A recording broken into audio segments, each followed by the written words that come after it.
नमस्कार मित्रों, मैं आकाश स्वागत करता हूं आपका आपके अपने चैनल द इकोनॉमिक्स पॉइंट पर। मित्रों, आज हम चैम्बरलिन के मॉडल को पढ़ेंगे। उससे पहले मैं आपको बता दूं कि हमने अल्पाधिकार को जहां से शुरू किया था। हमने अल्पाधिकार को शुरू किया कि अल्पाधिकार कितने प्रकार का हो सकता है ना। कल्यूशिव, नॉन कल्यूशिव, फिर कल्यूशिव यानी कपट संधाई में हमने किसको पढ़ा, कीमत निर्तत्व मॉडल को पढ़ा। और हमने किसको पढ़ा, कीमत निर्तत्व मॉडल के साथ साथ हमने कार्टेल को पढ़ा उसमें। फिर नॉन कल्यूशिव में हमने क्या पढ़ा, नॉन कल्यूशिव मार्केट में हमने पाल सूजी के मॉडल को पढ़ा और पूर्ण लागत सिद्धांत यानी फुल कॉस्ट थ्योरी को भी पढ़ा। ठीक है, उसके बाद हमने क्या किया, हमने द्वैधिकार के कुछ मॉडलों पर चर्चा शुरू की। हमने उसमें कुर्नो को पढ़ा, हमने बर्टेन को पढ़ा, इजवर्थ, स्टेकलबर्ग, और आज हम चैम्बरलिन के मॉडल को पढ़ेंगे। मित्रों, एक सवाल जो स्टेकलबर्ग के संबंध में लोगों ने पूछा, उन्होंने कहा कि सर, प्रतिक्रिया वक्रों पर आप कैसे बता रहे हैं कि एक एक प्रतिक्रिया वक्र पर, जैसे मान लीजिए हमने इस तरह से बनाया था डायग्राम, क्वांटिटी वाला मान लीजिए, हमने कहा ये ए का प्रतिक्रिया वक्र है, ये बी का है। लेकिन जब लीडरशिप इस पे हम दिखा रहे थे तो ए के प्रतिक्रिया वक्र पर हम बी की लीडरशिप को दिखा रहे थे और बी के प्रतिक्रिया वक्र पर हम किसकी लीडरशिप को दिखा रहे थे, ए की लीडरशिप को दिखा के थे। ऐसा क्यों है?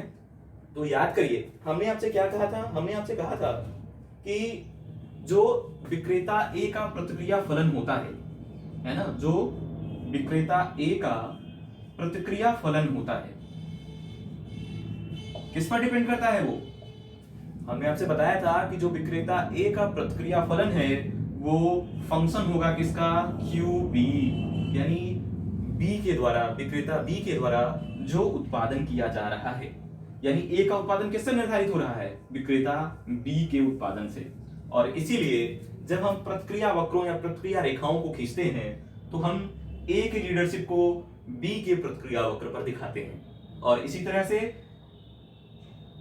प्रतिक्रिया रेखा ए जो है उस पर हम किसकी लीडरशिप को दिखाएंगे, बी की लीडरशिप को दिखाएंगे। ठीक है, तो ये बात समझ में आ गई होगी। आज हम कौन से मॉडल पढ़ने जा रहे हैं? आज हम पढ़ने जा रहे हैं चैम्बरलिन के मॉडल को। ठीक है, चैम्बरलिन के मॉडल में क्या बातें हैं? सबसे पहली बात, जो चैम्बरलिन का मॉडल है वो स्थिर द्वैधिकार का हल है। स्थिर द्वैधिकार का हल, स्थिर द्वैधिकार का हल, यानी ये जो सॉल्यूशन देता है, ये जो हल करता है मात्रा, उत्पादन मात्रा और कीमत को, प्राइस और क्वांटिटी का जो सॉल्यूशन है इसमें वो किस तरह का है, स्टेबल है, स्थिर है। ठीक है, पहली बात।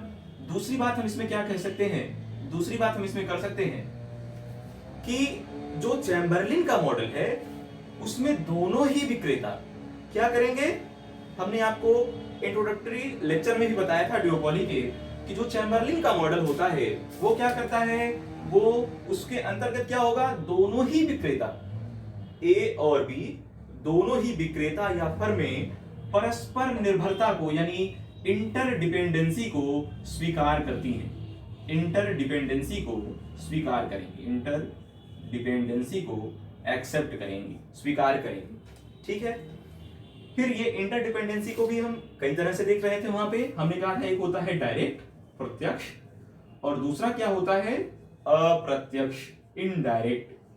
प्रत्यक्ष में हमने क्या कहा था, हमने ये माना था कि प्रतिद्वंदी की विक्रेता या जो प्रतिद्वंदी विक्रेता है उसकी उत्पादन मात्रा या कीमत संबंधी निर्णयों से दूसरा फर्म प्रभावित नहीं होता है।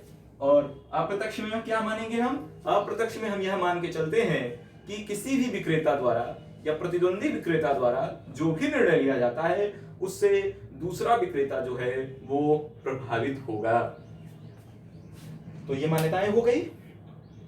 अब देखिए, अब चैम्बरलिन का मॉडल स्थिर द्वैधिकार का हल कैसे देता है इसको हम समझ लेते हैं।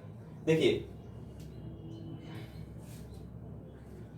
चैम्बरलिन ने क्या माना, चैम्बरलिन ने माना कि स्थिर द्वैधिकार के हल के लिए उन्होंने दो विक्रेताओं को लिया, किसको, ए और बी को लिया।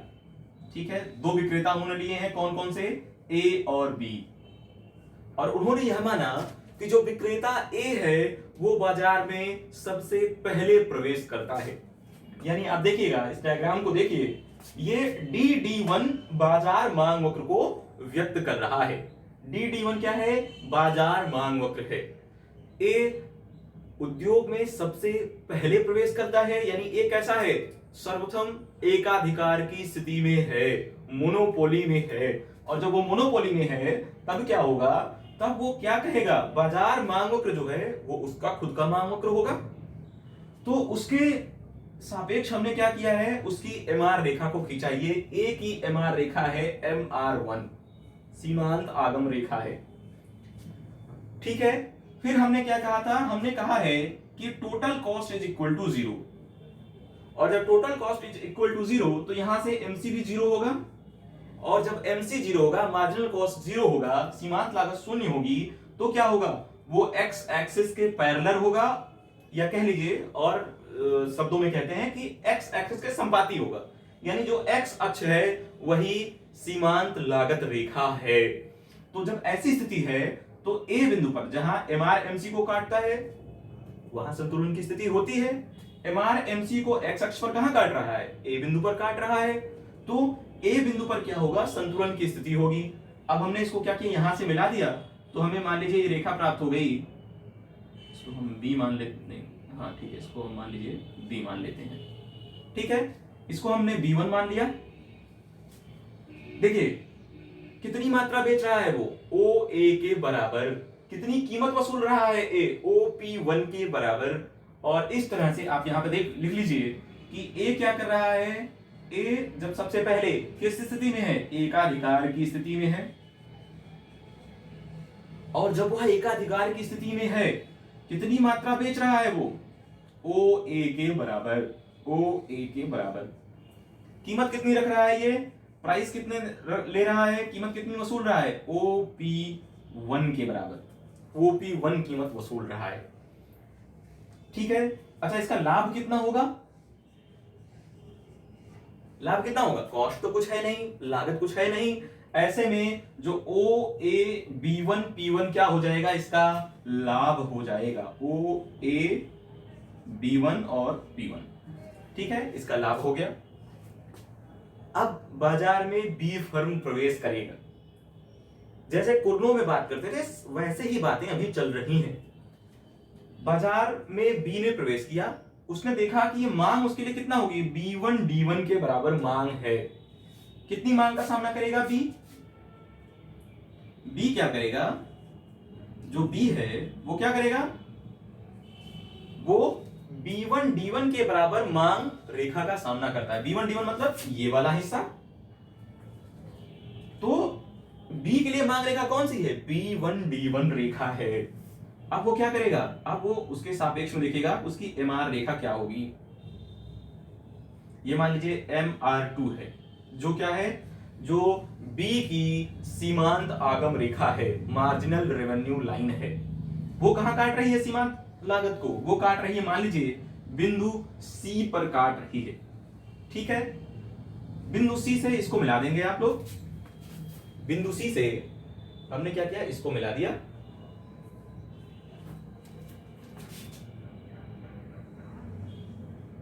ठीक है, ये मान लीजिए हमने क्या कहा? हमने कहा ये P2 है। P2 है ये। अब आप क्या पाएंगे? आप पाएंगे कि B क्या कर रहा था? जब B D1 मांग रेखा का सामना कर रहा था, ऐसे में जो उसकी MR2 लाइन थी उसने क्या किया? सीमांत लागत को C बिंदु पर काट रही है। ऐसे में जो संतुलन का बिंदु निर्धारित हुआ, मान लीजिए ये T बिंदु निर्धारित हो गया। ठीक है, इस T बिंदु के सापेक्ष आप क्या देखेंगे? कितनी मात्रा का उत्पादन करेगा B? B AC मात्रा का उत्पादन करेगा। B क्या करेगा? कितनी मात्रा का उत्पादन करेगा? AC मात्रा का उत्पादन करेगा। कितनी कीमत वसूलेगा? प्राइस कितनी हो जाएगी इनकी? प्राइस हो जाएगी OP2 के बराबर, यानी OP2 कीमत पर AC मात्रा को बेचेगा। देखिए कुर्नों के मॉडल में आप क्या पढ़ते थे? कुर्नों के मॉडल में आप पढ़ते थे, यहीं से शुरू हो जाता है क्या? रिएक्शंस की चेन, यानी प्रतिक्रियाओं की श्रृंखलाएं शुरू हो जाती हैं। ढेर सारी प्रतिक्रियाएं एक दूसरे के प्रति चलने लगती हैं। लेकिन क्योंकि हम क्या कह रहे हैं? परस्पर निर्भरता को प्रत्येक विक्रेता स्वीकार करता है। ऐसे में ए क्या मान लेगा? ए मान लेगा कि बी का अस्तित्व है, यानी कोई ना कोई विक्रेता फर्म बी है जो मांग को और कीमतों को प्रभावित कर रही है। क्योंकि बी क्या कर रहा है, कम कीमत रख रहा है और उत्पादन की कम ही मात्रा बेच रहा है। ऐसे में ए क्या करेगा, ए फर्म बी के अस्तित्व को स्वीकार करते हुए बी के बराबर ही उत्पादन करने लगता है। मान लीजिए यहां पर कोई बिंदु है ई, तो वो क्या करेगा, कितना उत्पादन करने लगा है ए अब ओ ई के बराबर उत्पादन करना शुरू कर देगा। वो क्या कहेगा कि भैया हम भी क्या करेंगे, बी के बराबर ही उत्पादन करेंगे। तो बी इस तरह से क्या हो जाएगा, संतुलन की स्थिति कैसे मिल जाएगी, संतुलन में क्या होगा, संतुलन की स्थिति में जो बी फर्म है उसके अस्तित्व को ए फर्म स्वीकार कर लेगी और जितना उत्पादन कर रही थी बी फर्म उतना ही उत्पादन माप कर करने लगेगी, यानी ओ ई के बराबर उत्पादन करने लगेगी। तो संतुलन की स्थिति में क्या होगा, ए के द्वारा कितना उत्पादन होने लगा, ए के द्वारा उत्पादन होगा, अब जो उत्पादन मात्रा बेची जाएगी वो कितना हो जाएगी, ओ ई के बराबर। ठीक है, कीमत कितनी हो जाएगी, कीमत वह कितनी रखेगा, OP1 ही रखेगा। बी फर्म भी क्या करेगी, ए के अस्तित्व को स्वीकार करेगी और बी फर्म कितना उत्पादन करेगी, जो बचा हुआ हिस्सा है कितना, ई ए के बराबर। उतना उत्पादन कौन करेगा, उतना उत्पादन करेगी बी फर्म। तो बी फर्म की उत्पादन मात्रा कितनी हो जाएगी, जो है ई ए के बराबर, और वह भी कीमतों को कितना रखेगी, OP1 के बराबर। यानी दोनों ही फर्में एक दूसरे के अस्तित्व को स्वीकार कर लेते हैं और OP1 के बराबर कीमत रखते हुए ए फर्म OE मात्रा का उत्पादन, बी फर्म EA मात्रा का उत्पादन करेगा। ठीक है, अच्छा अगर इनके लाभ की चर्चा की जाए तो लाभ कितना होगा, ए का लाभ होगा कितना, ए के अगर लाभ को हम देखें, ठीक है, ए के अगर लाभ को हम देखें तो ए का लाभ कितना हो जाएगा, यहां से हो जाएगा ओ ई, यहां मान लीजिए कोई बिंदु हमने मान लिया एन मान लिया, OENP1, इतना लाभ कौन प्राप्त करेगा, ए फर्म प्राप्त करेगी। बी फर्म कितना लाभ प्राप्त करेगा, EAB1N, इतना लाभ कौन प्राप्त करेगा, बी फर्म प्राप्त करेगी। तो आपको इससे क्या पता चला, आपको इससे ये पता चला चैम्बरलिन कोई खास बात नहीं कर रहे हैं। चैम्बरलिन कह रहे हैं कि कुर्नो जो कहते हैं ना, प्रतिक्रियाओं की एक श्रृंखला शुरू हो गई और उसने कुछ भी नहीं सीखा। पहली ही प्रतिक्रिया से उसने ये नहीं स्वीकार किया कि बी फर्म का उत्पादन की मात्रा क्या कर रही है, ए को प्रभावित कर रही है। वो क्या कर रहे हैं, रिएक्शंस की एक चेन बना ले रहे हैं, प्रतिक्रियाओं की एक श्रृंखला बना ले रहे हैं। लेकिन चैम्बरलिन ने कहा ऐसा होता नहीं है, यानी प्रतिक्रियाओं की एक श्रृंखला जिसकी कुर्नो बात कर रहे हैं ये संभव नहीं है। क्यों, क्योंकि पहली ही बार में जैसे ही उत्पादन और कीमत में समायोजन की बात होती है, दोनों ही विक्रेता जो कि परस्पर निर्भरता को स्वीकार कर लेते हैं, एक दूसरे के अस्तित्व को स्वीकार कर लेते हैं और कीमतों को स्थिर रखते हुए, OP1 कीमत को रखते हुए क्या करेंगे, एकाधिकार में जो उत्पादन हो रहा है उसको आधा आधा बांट लेते हैं, यानी OE is equal to EA के बराबर। और इस तरह से बाजार में एकाधिकार संतुलन की स्थिति होगी। ठीक है, इतनी बातें आई होप आपको समझ में आ गई होंगी कि किस तरह से बाजार में कुल उत्पादन कितना हो गया, OA के बराबर, कीमत कितनी हो गई, OP1 के बराबर। और ये दोनों ही स्थितियां कैसी हैं, एकाधिकारिक उत्पादन हो रहा है, एकाधिकारिक कीमत रखी जा रही है। एकाधिकार मतलब मोनोपोली, मोनोपोली वाली कीमत है, मोनोपोली वाली मात्रा है। बस हो क्या रहा है कि ए और बी दोनों ही बराबर बाजार भागों को आपस में बांट ले रहे हैं। ठीक है, तो इतना आपको समझ में आ गया होगा। तो आज अल्पाधिकार के जो भी महत्वपूर्ण मॉडल थे हमने उन पर चर्चा कर ली है। ठीक है, आज ये चर्चा समाप्त हो गई है।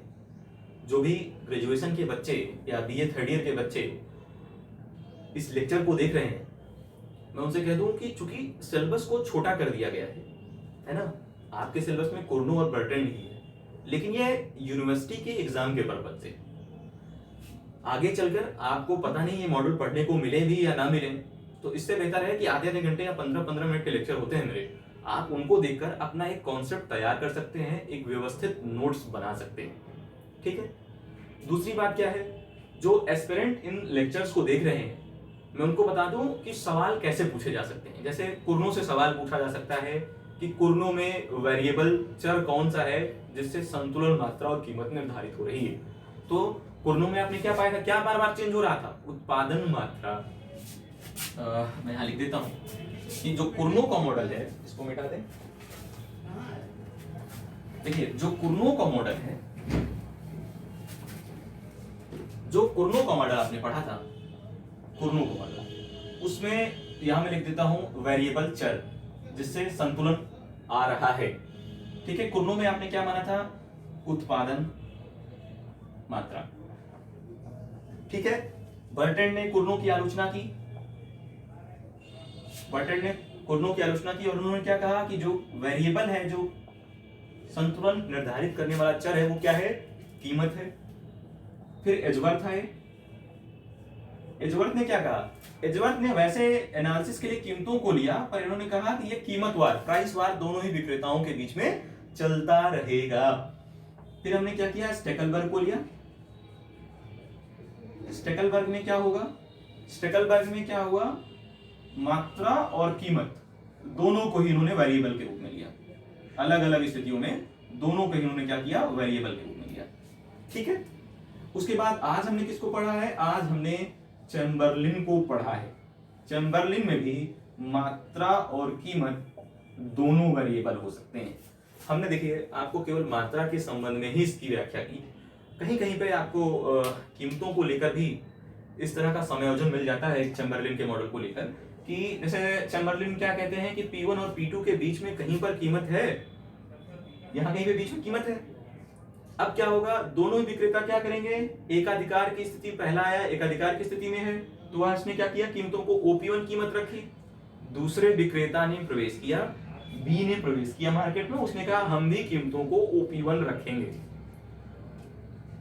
दोनों ने क्या किया, जैसे उसने कीमतों को OP1 रखा, OA मात्रा का उत्पादन किया पहली बार में, ए भी वही मात्रा उत्पादित कर रहा है, फिर दोनों के बीच में क्या होगा, समायोजन, दोनों एक दूसरे के अस्तित्व को स्वीकार कर लेंगे और OP1 कीमत रखते हुए ही बाजार की जो मात्रा है उसको आधा आधा बांट लेंगे। तो इस तरह से एग्जाम में कहीं कभी पूछा जाता है कि कुर्नों के मॉडल में संतुलन के लिए किस प्रकार के चर को लिया गया है, उत्पादन, कीमत, विज्ञापन, इस तरह से। तो ये 1 2 3 4 5 मॉडल आप पढ़ चुके हैं। ठीक है। अल्पाधिकार के और भी बहुत से मॉडल हैं, गोमल, मैरिस, विलियमसन, फिर कुछ बिहेवियरल मॉडल भी आप पढ़ सकते हैं, साइमन, शर्ट एंड मार्च, बहुत सारे मॉडल हैं, उन पर भी हम आगे चलकर जो भी एस्पिरेंट है उस पर हम चर्चा करेंगे। लेकिन जो ग्रेजुएशन के हिसाब से है, तो ग्रेजुएशन का जो पहला यूनिट है वो यहाँ पर कंप्लीट हो चुका है। ठीक है। अगले यूनिट में या अगली क्लास में हम एकाधिकारिक प्रतिस्पर्धा यानी मोनोपोलिस्टिक कंपटीशन पर चर्चा करेंगे। तो आज के लिए इतना ही। ठीक है। मुझे लगता है आपको लेक्चर पसंद आया होगा। वीडियो को लाइक कीजिए, सब्सक्राइब कीजिए और दूसरों लोगों तक शेयर कीजिए, जिससे मुझे पता चल सके कि कितने लोग जो है ज़्यादा से ज़्यादा लोग इससे लाभ प्राप्त कर सकें। ठीक है। Thank you.